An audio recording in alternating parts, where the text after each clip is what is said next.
All right, I've been having recording problems all day, so this is going to be part 2 of my by any means necessary fantasy football talk for September 17th, 2021. I'm going to real quickly try to touch on some of the highlights and notes from yesterday's games. Terry McLaurin deserves a lot more respect than what we've been giving him, or what I've been giving him in fantasy drafts. I think he's a wide receiver 1 weekly in 12-team leagues, and definitely pushing for wide receiver 1 status in 10-team leagues.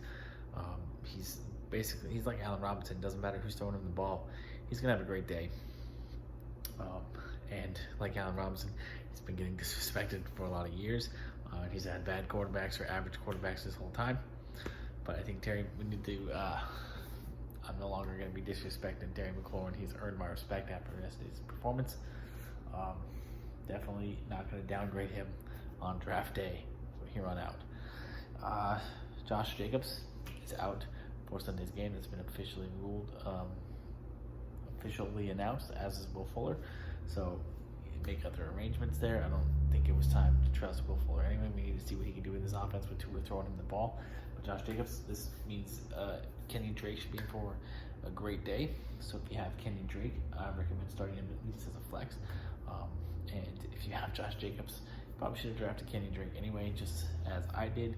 I'm really coming around to the whole handcuff thing this year. Taylor Heineke's been a great story. I remember him when he was a Viking. I just saw him as the Scott Turner's kind of pet project. I never really thought he was going to go anywhere. I didn't see any potential with him when he was on the team. I thought he'd be a backup at best, and just a stopgap backup, not any long-term solution at the position. But obviously I was wrong. He might be a better quarterback than Kirk Cousins. We may have made the wrong choice there. It's good to see him playing well, and I hope that he can continue to produce and be productive. And I hope that the Washington football team will give him the starting job that he has rightfully earned. And I'm proud of him for overcoming massive odds, because he was a backup in the AAF, I believe, before Washington eventually signed him as a quarantine quarterback. So his career prospects were looking fairly dismal at that point. Lastly, Graham Gano, I know I don't ever talk about kickers, but this just proves my point. The kickers are irrelevant, because Graham Gano was not a kicker that anybody was taking high. He was probably picked 10 of 10 among kickers, 11 of 12 in 12-team leagues. This guy you're getting at the very, very end of the draft, a guy with no upside, plays in a bad offense, but the fact of the matter is he's the most accurate kicker in the NFL right now. He's very, very hot, probably the best kicker currently kicking. That includes Justin Tucker. I know Justin Tucker's great, probably a future Hall of Famer at the position, but Graham Gano right now, at this very moment in 2021, is the best kicker in the NFL. If you got Graham Gano, your week got off to a wonderful start, and you're very happy with Thursday results. And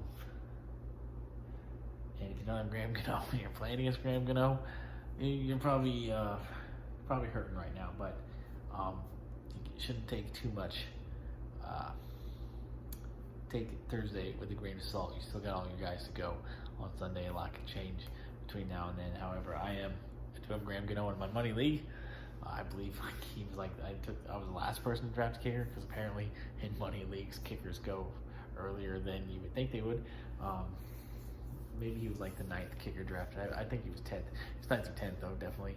I was one of the last or second to last team to take a kicker, but I'm pretty happy with Graham Gano right now, because I overall like my team. Even though I lost week 1, I think I'm pretty solid.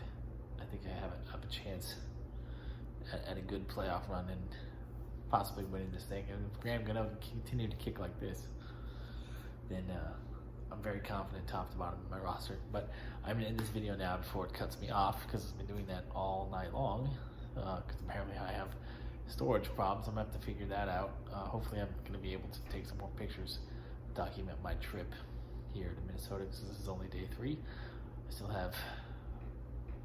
I'm only halfway through this trip, so yeah, I'm going to have to figure that out. But peace, love, and nacho fries. Thanks for tuning in. Thanks for following. Good luck in your lineups. Have a blessed day.